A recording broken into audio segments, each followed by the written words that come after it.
In the House of Windsor, tradition is a crown. But in its quietest corners, change begins not with thunder, but a whisper. Before we begin, pause with us.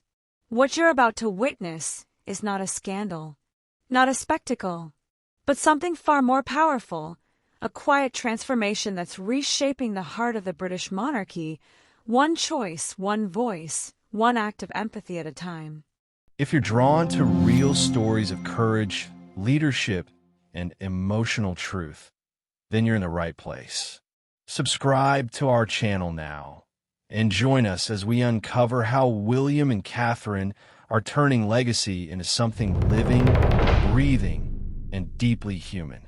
Because this isn't just about royalty. This is about what leadership can be. It was a late afternoon in Britain.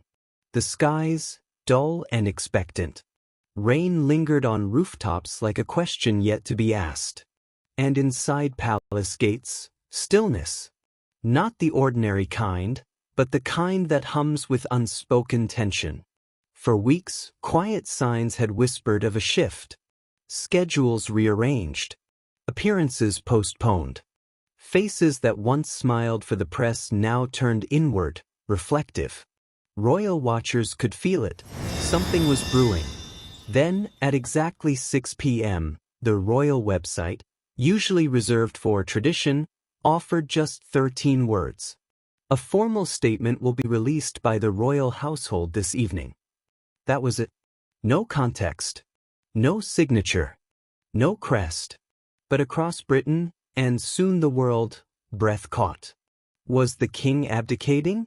Had something happened to Charles? Was Prince William suddenly taking the crown? Newsrooms ignited. Social feeds erupted. Theories took flight. And yet, silence. Then the screen flickered, not with the majesty of Buckingham Palace, but with something far more intimate. A softly lit room. Books neatly stacked behind them. Two figures side by side, not adorned with medals or robes, but framed by warmth. It was Prince William and Catherine, not in royal regalia, but in their humanity. William looked directly into the camera, his voice low and unwavering. The crown is not simply a symbol. It is a stewardship. And in times like these, we must ask ourselves, are we serving the people or merely preserving the past? There was no applause, no ceremony, just clarity. Then Catherine stepped forward, her tone as resolute as it was gentle. This is no longer about maintaining titles or protecting traditions.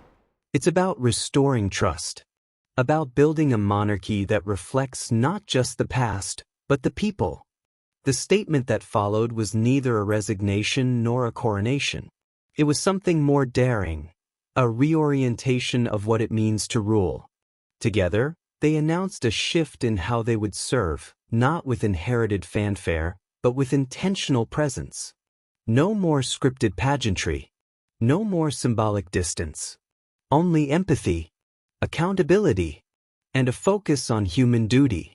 And at the heart of this new path stood the Diana Initiative.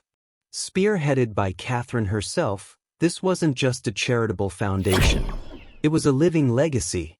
An answer to a question that's echoed since the day Britain laid Diana to rest.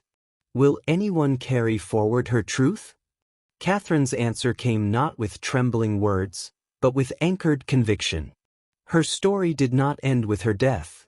It lives on in every person who believes kindness is strength, in every soul who dares to care. Those words, delivered without tear or tremble, carried the weight of history. And in that moment, the room shifted. The monarchy itself, once cold and distant, warmed. Not by decree, but by grace. This was not about nostalgia. This was about ownership. A reclamation of compassion, of legacy, of truth long buried beneath tradition. King Charles still wore the crown. Queen Camilla still held her title. But from that moment forward, it was clear. The moral center of the monarchy had moved, and it now belonged not to the throne, but to the people. and the people had found their reflection in William and Catherine. In monarchies, power usually whispers. But on that day, William and Catherine gave it a voice, measured, calm, and devastatingly clear. Their announcement had not only reset expectations, it had recalibrated the monarchy, and their next step, one that had never been taken by senior royals before: transparency. For centuries, the royal family existed behind a veil of ceremonial mystique. Finances were protected, influence was sanitized, and personal truths were often swallowed to preserve a carefully scripted image. But William understood what the moment required. Silence was no longer a strength. It was a barrier. So he spoke again, this time not with symbolism, but with substance. Trust cannot be sustained in the shadows. It must live in the light. Those words weren't just poetic. They were operational. Within days, the Duke and Duchess of Cambridge published what they called the Transparency Charter. It was unprecedented, and it was bold. Public audits of all charitable programs, including the Diana Initiative, detailed breakdowns of expenses related to travel, events, and staffing, a live online dashboard tracking the impact of their initiatives, quarterly town halls allowing direct public feedback.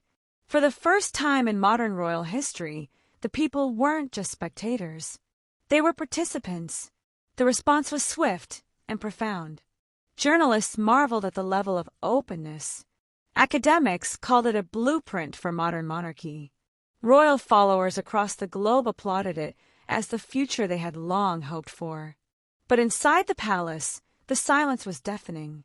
There were no congratulatory notes from the royal household, no signal of support from Charles or Camilla. Sources described King Charles as shocked, yet not surprised. He had always known William carried Diana's fire, but now that fire was outshining his reign. The absence of approval wasn't just symbolic, it was strategic, and behind the golden curtains of Clarence House, Camilla's silence grew heavier still. Because the Diana Initiative wasn't just a tribute, it was a reckoning. Catherine had revived a narrative the palace had worked years to manage, and she did it not with confrontation, but with elegance. When a crown feels most secure, it rarely expects the ground to shift beneath it. The announcement had landed like a heartbeat in a cathedral, echoing off old stones, unsettling sacred air. And inside Buckingham Palace, it was felt not with celebration, but with caution. Respect was not absent, but reassurance was. Royal advisors, seasoned in the art of damage control and pageantry, now faced something they couldn't spin: honesty. What William and Catherine had introduced was not a publicity campaign. It was a new royal doctrine, unfiltered, unsanctioned, and unapologetically modern. And that created a problem. To push back would risk appearing brittle and out of touch. To embrace it would mean surrendering control. Caught between irrelevance and resentment, the palace did what it had done for decades in times of discomfort. It chose silence. But silence is never neutral. Behind closed doors, King Charles met with his inner circle. One aide later remarked, it wasn't rage. It was grief. The kind a father feels when his son stops waiting for permission. Charles, a man who had waited over 70 years to ascend, now found himself navigating a throne already emotionally occupied by the people's chosen future. It was never about disliking William. It was about losing the monarchy he had imagined. And then there was Camilla. The queen consort had invested years reshaping public perception. She had walked carefully, generously, determinedly. But now, she stood in the shadow of a legacy that refused to fade, Diana's, and it was Catherine who had brought it roaring back to life. She reportedly said, she's trying to make Diana queen from beyond the grave. But Catherine hadn't summoned a ghost. She had channeled a spirit, one that millions still carried with them, one that the crown had tried and failed to bury beneath time. And that unsettled the old guard, not because it was improper, but because it was irresistible. Far from palace walls, Catherine's actions were writing a new chapter, not with fanfare, but with presence. At a women's shelter in Birmingham, she arrived unannounced. No media. No staged photo ops. Just quiet questions. Soft hugs. Eyes that truly saw. One woman, a survivor of domestic abuse, said afterward, "She didn't walk in like a duchess. She sat down like a sister." Another, a young girl recovering from trauma, added, "She didn't talk to us like she was helping. She talked like she had needed help once too." Moments like these weren't orchestrated. They were felt. And back in Kensington, William was watching, proud, steady, purposeful. He declined invitations to celebrate the announcement. He skipped receptions and speeches. Instead, he met quietly with veterans, young fathers, and educators. One aide noted, "He was building a monarchy not in marble, but in memory." The Diana Initiative, now flooded with volunteer applications and grassroots support, became a movement. And not just because of its name, but because of its mission: to make compassion measurable, to turn mourning into mentoring, to take grief and turn it into guardianship. For every door that closed inside Buckingham, 100 more opened outside it. And in that space, between royalty and reality, a new monarchy was being born. Real revolutions don't always roar, they gather like tides. While Catherine captivated the public with her quiet resolve, William was carefully building something behind palace walls, a coalition not of bloodlines but of belief. He understood instinctively that no one person, no matter how well-loved, could modernize a monarchy alone. He would need allies, those who had been overlooked, underestimated, or gently pushed to the periphery of royal affairs. And so he began to reach out. His first stop, Frogmore Cottage. There, he met privately with his cousin, Princess Beatrice. Their conversation, described by insiders as raw and redemptive, opened a door that had long been closed. Beatrice, once sidelined by a cloud of controversy surrounding her father, found herself being invited back into something that had once left her behind. "You don't have to wear a crown to serve," William told her. "You just have to stand for something." Not long after, William visited Eugenie, Beatrice's younger sister. Long seen as warm, thoughtful, and quietly reformist, Eugenie had often felt alienated by the more rigid expectations of royal life. But in William, she saw something she hadn't before, a brother in purpose. And then there was Zara Tyndall, outspoken, athletic, no-nonsense. Zara had never shown interest in the formal duties of royalty, but her deep sense of integrity and family had made her a natural anchor in times of turbulence. To each of them, William made a quiet offer. "Help me reshape this. Not the crown, but the meaning of it." But perhaps the most delicate alliance was formed with Sophie, Duchess of Edinburgh. Sophie had long played the role of a loyal bridge between generations.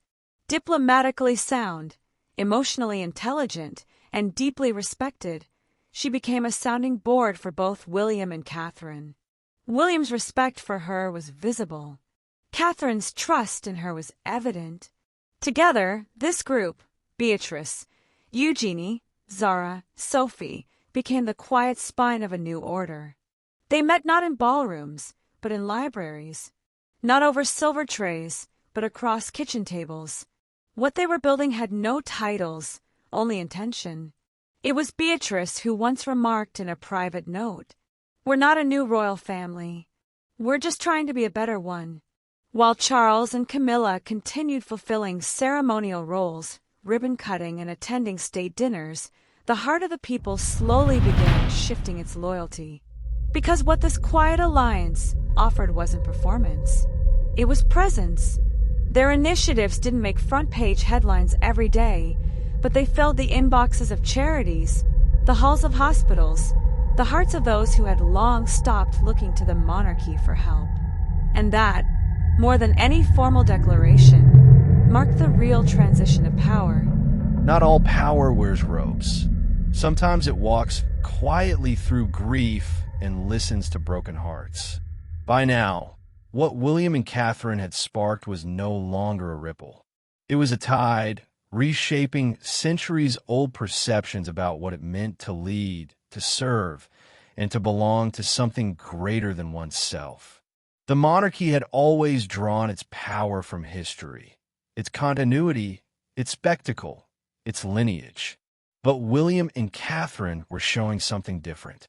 That power, real, lasting power, comes not from the weight of a crown, but from the willingness to lay that weight down when the people need something else.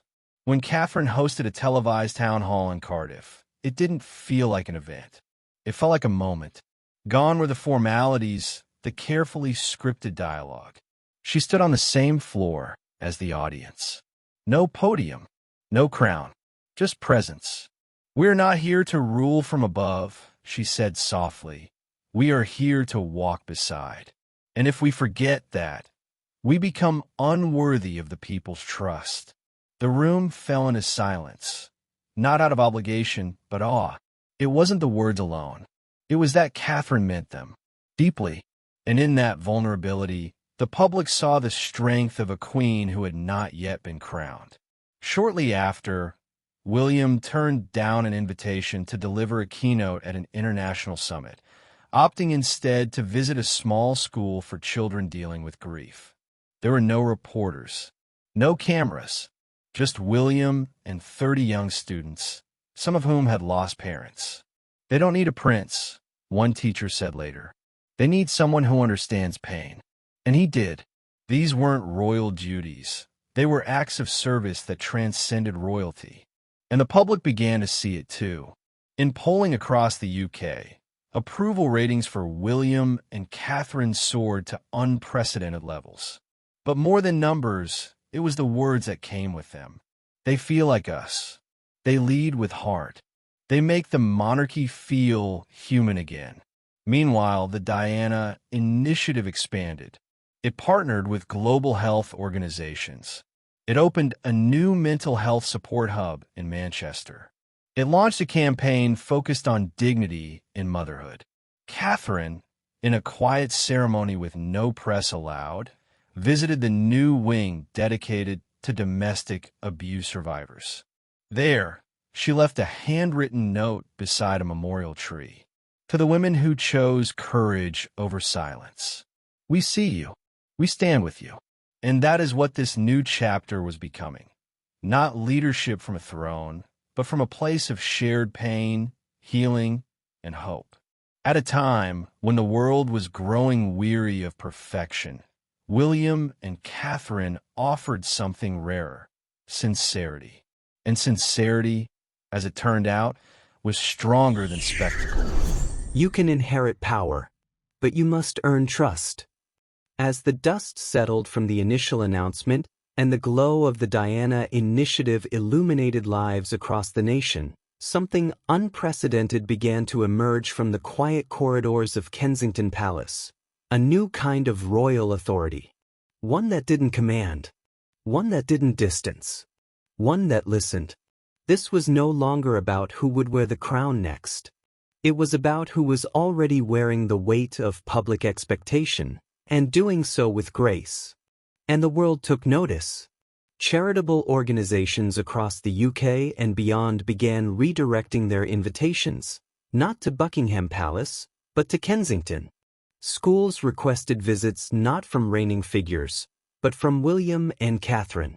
News segments, once dominated by Charles and Camilla's engagements, now found themselves led by clips of Catherine comforting a child or William exchanging heartfelt words with a nurse on a night shift. But the most remarkable shift was not in headlines. It was in tone. The monarchy, long viewed as untouchable, was starting to feel touchable. One elderly woman in Leeds put it best after a visit by the couple. They didn't come with photographers. They came with questions. Real ones. And they listened. Behind closed doors, this shift was being monitored closely. Charles, still committed to preserving the institution's traditions, wrestled with the slow unraveling of the monarchy's old model. He had not lost his crown, but he had begun to lose his grip on the people's emotional loyalty. It wasn't personal, it was generational. And as this shift unfolded, William continued to stand behind Catherine, offering not just support, but space. He allowed her to lead. He encouraged her to engage. He deferred, not in authority, but in ego. And in doing so, he became more kingly than anyone expected. True leadership, he once told a veterans group, is not taking the spotlight. It's building one where others can shine. That belief was not just spoken. It was practiced.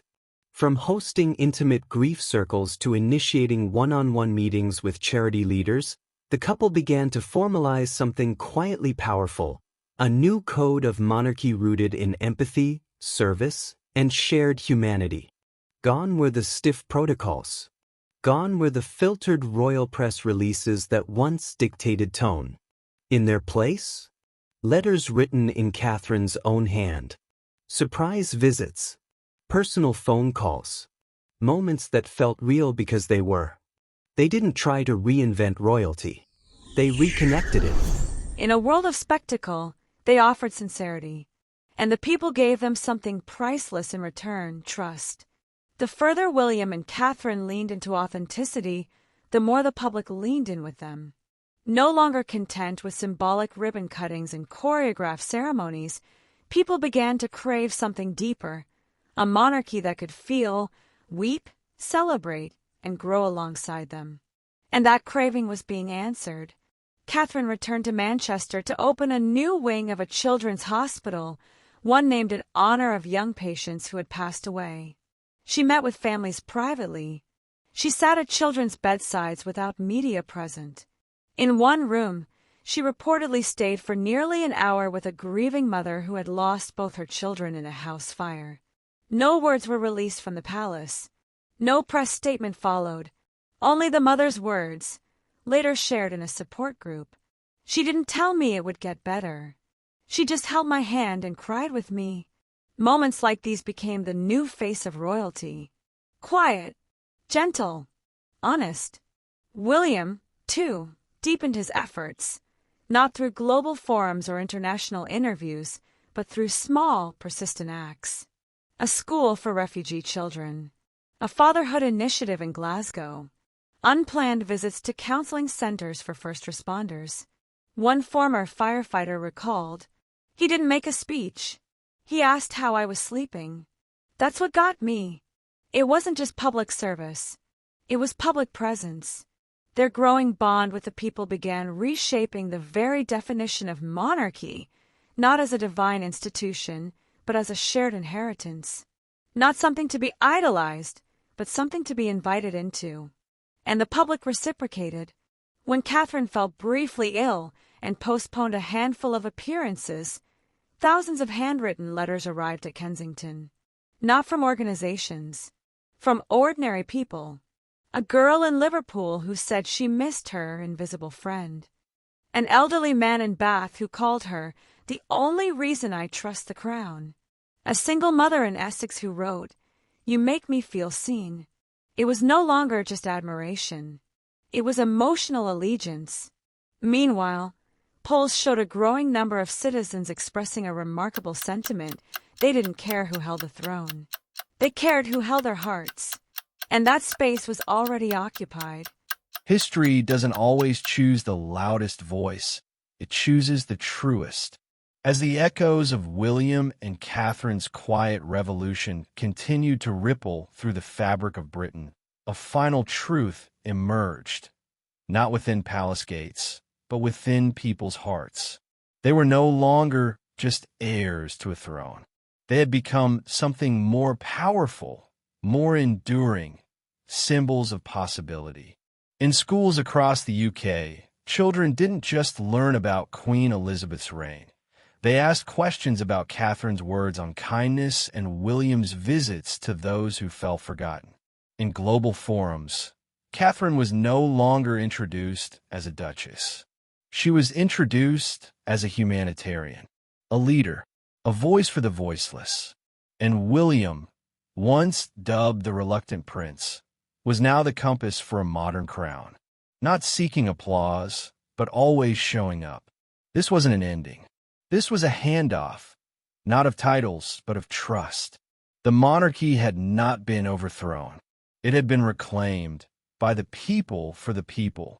And the ones who made that possible weren't the loudest. They were the most authentic. In Catherine's grace, the world saw Diana's courage reborn, not as a shadow, but as a sunrise. In William's humility, they saw the future of leadership, not by fear, but by fidelity to truth. And as the sun set on 1,000 years of guarded tradition, something extraordinary rose in its place. A reign not inherited, but earned. A monarchy not untouchable, but relatable. And a royal legacy not preserved in ceremony, but carried forward in the quiet, unshakable trust of the people. This is their crown now, not made of gold, but of grace. Real legacy isn't what you leave behind. It's what you set in motion. The revolution William and Catherine sparked didn't end with a statement. It didn't begin with a scandal. And it won't be measured in jewels, parades, or family portraits. It will be measured in the quiet decisions they continue to make every day, moments the world may never see, but will always feel. Because that's the essence of their reign. Not to be worshipped, but to be trusted. Not to dictate, but to serve. They've taught us something no monarchy handbook ever could. That dignity is not inherited, it's demonstrated. That power is not displayed, it's shared. That the future of royalty isn't about who wears the crown, but who carries its weight with humility. And so, we end this story where it truly begins. With the people, with you. Because the future of the monarchy, like all great institutions, will not be decided by titles or tradition alone. It will be decided by what we value, by the leaders we choose to follow, by the courage we recognize in those who speak softly but carry truth. So now we ask you, what do you want royalty to mean? A symbol of the past or a force for the future? You've heard the story. Now the legacy is yours to write. If this story moved you, don't forget to like, share, and subscribe to our channel. Your support helps us bring you more powerful, human-centered documentaries that ask the deeper questions and tell the stories that matter. Thank you for watching. We'll see you in the video.